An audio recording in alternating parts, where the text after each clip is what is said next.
You go to a concert or catch a beautiful sunset and look around. Most people aren't watching it happen. They're watching screens record it happen. We have conditioned ourselves to prioritize documenting an experience over actually living it. This reliance on digital broadcasting creates a strange vulnerability, one that becomes obvious when feedback stops.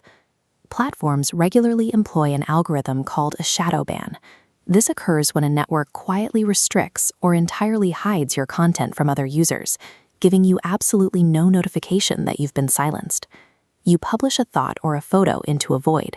No likes, no comments, no shares.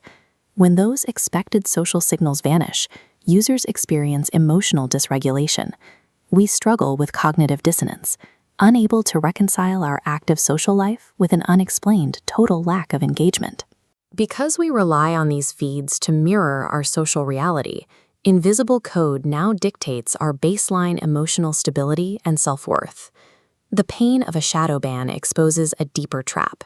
It shows exactly how dependent we have become on external approval to validate our own experiences. This chart maps out the exact mechanics of what psychologists call the validation loop. First, you curate a perfect moment. Then you post it. Next comes the wait, refreshing the app to see who is paying attention. Finally, the notifications roll in, delivering a short-lived chemical high of dopamine. This pie chart illustrates the shift in how we value our time. In this model, 90% of the emotional payout comes from external metrics, likes, comments, and shares. Our own internal satisfaction is reduced to a 10% sliver of the whole, guaranteeing you will repeat the entire process. When the primary indicator of an experience's value is the feedback it generates, the audience changes. We aren't documenting for our own memory, we're performing for a digital crowd. But relying on an audience for our self-esteem was only the first phase. We are now actively outsourcing our actual cognitive functions. We have moved away from the early days of free, public digital spaces. We are entering the era of subscription cognition, where intelligence itself is treated as a metered utility, billed by the month like electricity or water. Basic free-tier AI models are deliberately forgetful. They require users to constantly reprime them with context just to get a useful answer. Meanwhile, the paid premium tiers offer frictionless, real-time synthesis, processing massive amounts of data with perfect memory. The free tier exacts a hidden cost. By constantly feeding the machine context to get a good answer, users surrender granular fragments of their interior lives. They provide the unpaid cognitive labor needed to train the very systems they cannot afford to fully access. This creates a vast, systemic intellectual imbalance. A professional analyst with a premium enterprise license can deploy AI to map complex geopolitical strategies in seconds, gaining predictive foresight. A researcher on a free model receives only cautious, summarized facts. The promise that AI would democratize knowledge has fractured. We have created a class divide based on cognitive latency, turning independent, high-level thought into a luxury commodity. As we grow accustomed to algorithmic synthesis, we begin to lean on those same systems to resolve uncertainty. This is why prediction markets have moved from niche financial tools to the center of pop culture. When rumors of Taylor Swift's engagement surfaced, platforms instantly hosted six-figure bets on when she would marry. Soon, this predictive machinery will sit directly inside us. Neural interfaces are being developed to merge human minds with machines, promising to restore speech or ease paralysis. But they will also thread statistical probabilities into our thoughts, telling us the exact odds of a conversation ending in conflict before we even speak a word.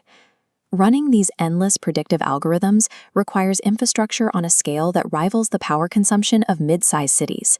To meet these requirements, tech companies are commissioning dedicated small modular nuclear reactors. These immense facilities demand absolute uptime. The systems cannot sleep, and they are designed to optimize away all human hesitation, error, and friction in the name of maximum efficiency.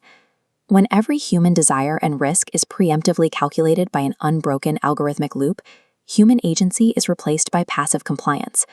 There is a psychological antidote to this constant surveillance and optimization. It is the mindset of the offline soul, someone who builds their self-worth internally and actively embraces friction. True observation requires a refusal to broadcast. Consider a poet sitting on a stone bench in Central Park's Bethesda Terrace. She absorbs the world, the sound of a saxophone, the texture of the stone, without generating any digital data, letting her perceptions settle into deep resonance. This slow, unoptimized curiosity is vital.